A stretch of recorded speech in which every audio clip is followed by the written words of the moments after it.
નમસ્કાર, આપ જોઈ રહ્યા છો જેકેસી ગુજરાતી. વાત કરતું ઉંદર પકડવાની ઝાડના ઉત્પાદન વિના વેચાણ તથા ઉપયોગ પરના પ્રતિબંધની કડક અમલવારી કરવા જિલ્લા કલેક્ટરની સૂચના. જામનગરમાં જિલ્લા કલેક્ટરની સૂચના છે. ઉંદર પકડવાની ગ્લુ ટેપનું ઉત્પાદન અને વેચાણ તથા ઉપયોગ કરતા હોવાનું ધ્યાનમાં આવશે તો તેની ઉપર નિયમો અનુસાર કાયદેસરની કાનૂની કાર્યવાહી હાથ ધરવામાં આવશે. ગુજરાત પ્રાણી કલ્યાણ બોર્ડ ગાંધીનગરની સૂચના અનુસાર સમગ્ર રાજ્ય સહિત જામનગર જિલ્લામાં ઉંદર પકડવાની ગ્લુ ટેપના ઉત્પાદન, વેચાણ તથા ઉપયોગ પર પ્રતિબંધ મૂકવામાં આવ્યો છે.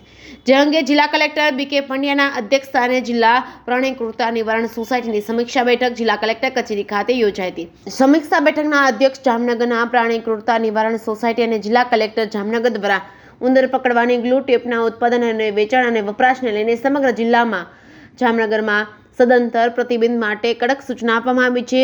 મળેલ માહિતી મુજબ જામનગર શહેરમાં MK ઇન કોર્પોરેશન દ્વારા આ પ્રકારના ઉંદર પકડવાની ગ્લુ ટેપનું અન્ય જિલ્લા અને રાજ્યમાં જથ્થાબંધ વેચાણ અને તેનું માર્કેટિંગ કરવામાં આવતું હોવાનું ધ્યાનમાં આવ્યું હતું. જેથી જામનગરની પ્રાણી ક્રૂરતા નિવારણ સોસાયટીની કારોબારી સમિતિ દ્વારા ટીમ બનાવીને આ સ્થળે આકસ્મિક સ્થળ મુલાકાત લેવામાં આવી હતી. આ પ્રકારના વેચાણ સદંતર બંધ કરવા અંગે માલિકને કડક સૂચના આપવામાં આવી હતી. ઉંદર પકડવાની ગ્લુ ટેપના પ્રતિબંધના ચુસ્ત અમલીકરણ બાબતે સચોટ કાર્યવાહી હાથ ધરવામાં આવી. ઉલ્લેખનીય છે કે PCA 1960 અંતર્ગત જામનગર જિલ્લામાં કોઈપણ જવાબદાર વ્યક્તિ કે સંસ્થા દ્વારા જો આ પ્રકારના ઉંદર પકડવાના ગ્લુ ટેપના ઉત્પાદનનું વેચાણ તથા ઉપયોગ કરતા હોવાનું ધ્યાનમાં આવશે તેના પર નિયમો અનુસાર કાયદેસરની કાનૂની કાર્યવાહી હાથ ધરવામાં આવશે. આ બેઠકમાં જિલ્લા વિકાસ અધિકારી વિકલ્પ ભારદ્વાજ, જિલ્લા પોલીસ અધિક્ષક પ્રેમસુખ ડેલુ, નાયબ મ્યુનિસિપલ કમિશનર ઝાલા, નાયબ પશુપાલન નિયામક ડોક્ટર તેજસ શુક્લ તેમજ સમિતિના અન્ય સભ્યો હાજર રહ્યા હતા. જેકેસી ગુજરાતી સાથે હર્ષલ કથિરિયા, જામનગર.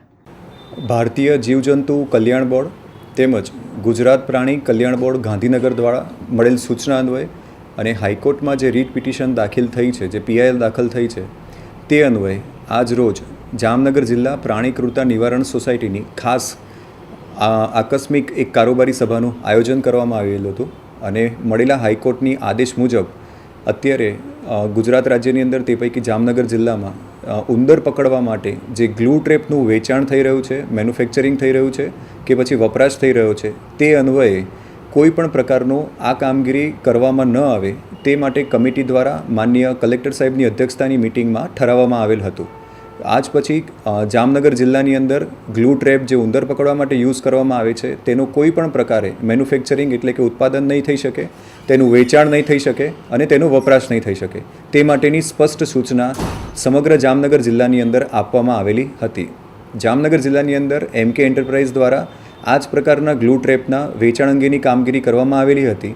જેમાં માનનીય કલેક્ટર સાહેબની સૂચનાથી કમિટી દ્વારા તે MK એન્ટરપ્રાઇઝની સ્થળ મુલાકાત લેવામાં આવેલી હતી અને તેની પાસે જેટલો પણ જથ્થો હતો તેની બાંહેધરી માલિક દ્વારા આપવામાં આવતા કે જ્યાંથી ખરીદ કરવામાં આવેલો છે એને પરત કરી દેવામાં આવશે અને ત્યારબાદ આવા કોઈ પણ પ્રકારના ગ્લુ ટ્રેપનું વેચાણ કરવામાં નહીં આવે તેવી બાંહેધરી લઈ અને કડક કાર્યવાહી જામનગર જિલ્લા પ્રાણી ક્રૂરતા નિવારણ સોસાયટી દ્વારા માનનીય કલેક્ટર સાહેબની અધ્યક્ષતાની અંદર કરવામાં આવી હતી. તો જાહેર જનતા જોગ આ એક અપીલ છે કે જામનગર જિલ્લાની અંદર કોઈ પણ પ્રકારે આ પ્રકારના ઉંદર પકડવાના ગ્લુ ટ્રેપનું ઉત્પાદન નહીં થઈ શકે, તેનું વેચાણ નહીં થઈ શકે અને તેનો વપરાશ નહીં થઈ શકે.